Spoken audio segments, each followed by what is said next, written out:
Yo, this is Deontay the Bronx Bomber Wilder, WBC heavyweight champion of the world. And I'd like to give a big shout out to CJ Goodfellow, Sports TV. Bomb Squad, baby. All right, Francis Ngannou is on this Deontay Wilder. He revealed his excuse for why he lost to Anthony Joshua. Like a chick I knew. But check out the Heavyweight Boxing Talk playlist, Boxing News playlist. Thumbs up the video, share the video, subscribe to the channel. He basically said that they gave him an early schedule to go to the arena an hour early, and that pretty much tired him out. Eddie Hearn basically called bullshit on that. He said, yeah, they gave me a schedule to come to the arena an hour early. I didn't realize how tired it was going to make me. They do tricks like this. So basically he didn't drop from number 10 heavyweight to number 24. People pointing to Tyson Fury physical physique going into this Usyk fight compared to what he looked like going into the Ngannou fight, and saying, well, he didn't really train and that's why, whatever. But you know, at the end of the day, you know, I mean, if that's his excuse, that's his excuse. You know, and that's why he was tired. I mean, you know, because he, you know, they're an hour early and gave him, you know, gave him a wrong time. Then, hey, you know, maybe that's some time he could have been spending in the bed, or he could have been stretching, or, you know, laying. I don't know. So how long was he sitting back there? 2 hours, 3 hours? I would assume 2 hours if he said an hour early. If my English, my reading is right. You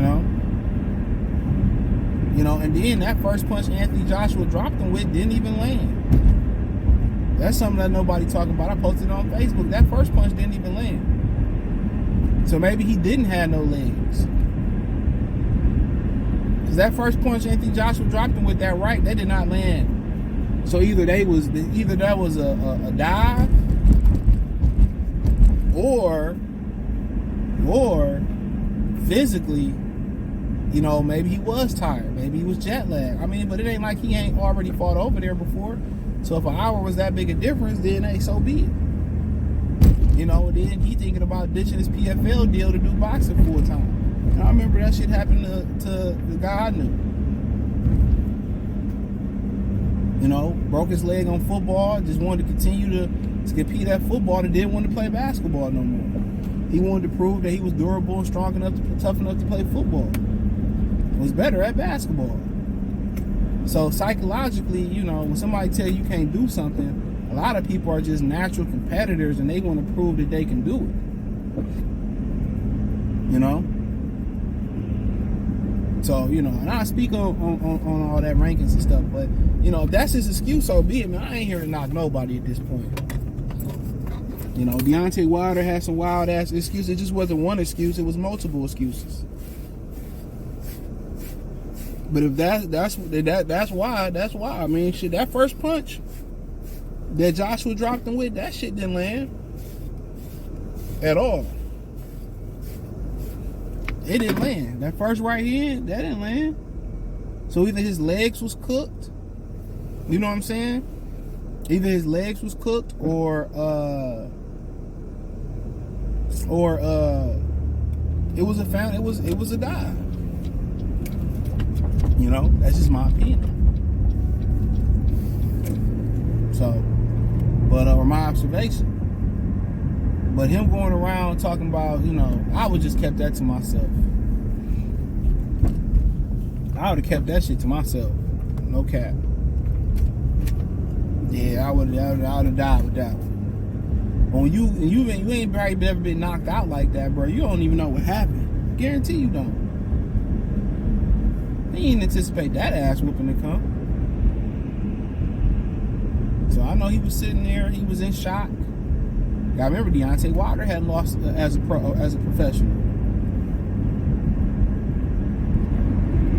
He had lost as a professional. So when you lose, when you don't count on losing, that's a shock. That's why they tell people when you wake up in the morning, you know, do something involving cold water. Put cold water in, you drop in the ocean if you live by the ocean. You get that shock. But I really don't think he, you know, he can believe it. I would go build my PFL career, honestly. But if they can't pay me, if I'm gonna continue to make anywhere near what I'm making in boxing, you gonna make that money. You gonna make that money. But you know, he got equity in the PFL. You know, he got equity. You know, why not build something you own? You know, but you know, Anthony Joshua did what Anthony Joshua was supposed to do. He didn't let a dangerous fighter hang around there, and that's exactly what you're supposed to do. Don't let a dangerous fighter hang around. But as far as his PFL career in boxing, I mean, it's his world. If you're gonna continue to make anywhere near the money you're gonna make in boxing, you know, that you've been making, I mean, that's what you do. But if you believe in the PFL, you can build it up into something. You got equity in the company, you build that company up.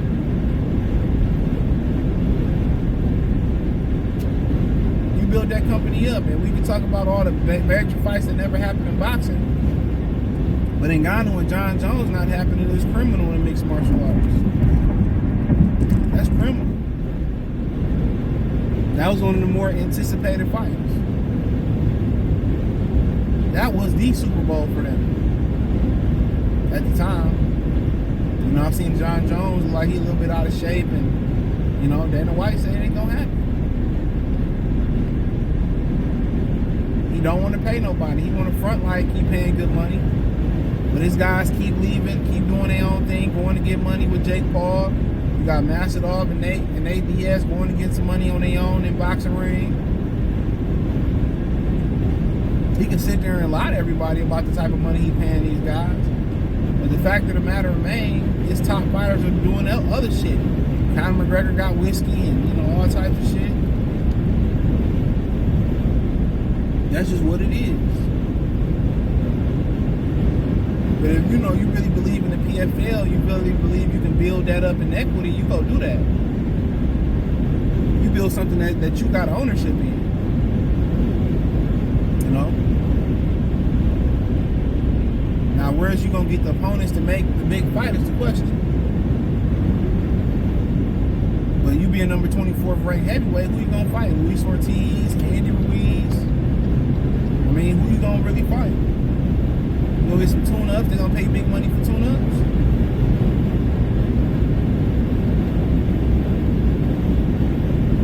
You know, Anthony Joshua didn't fully revive his career.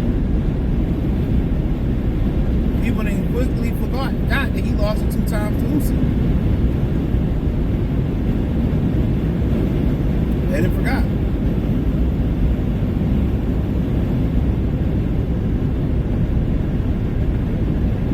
They forgot. Quick, fast, in a hurry.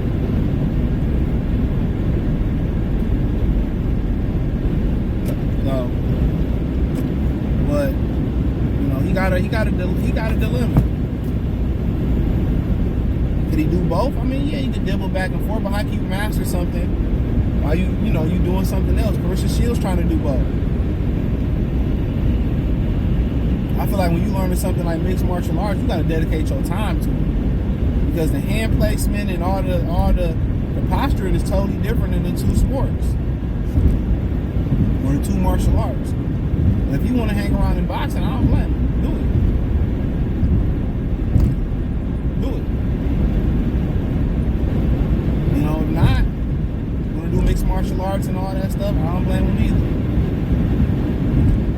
When you got equity in the company, bro,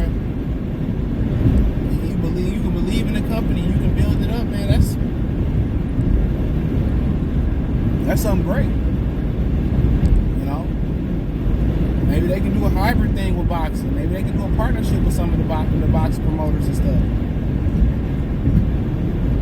But their number one mission is to try to destroy Dana White. Dana White did a great job of building dojos and branding that shit.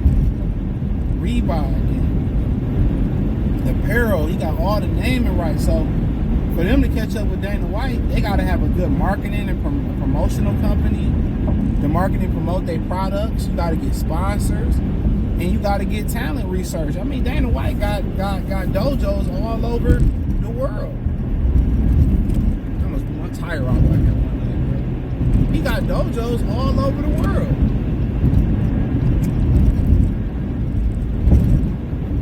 You know?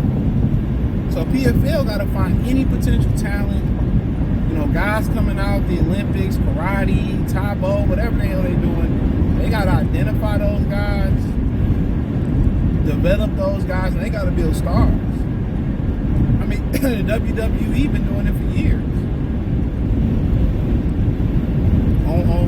On smaller circuits. Working on their monologues, working on their moves, working on their personalities. You know, maybe they do some hybrid PFL WWE type shit. You write some scripts to build up some fake beats, but it's actually real competition. Most scripted winners. No scripted winners. But let me know what your girls and guys think Francis Ngannou should do. Thumbs up the video. What you think about this excuse? Hit the link tree. Find me on X, Spotify, Anchor, Cash App, Venmo, PayPal, Apple Podcasts, Google Podcasts, the whole nine. Hit the link tree. You can find me X, Instagram, Facebook. Appreciate the love, support. Cash App, Venmo, PayPal, Apple Podcasts, Amazon Music, the whole nine.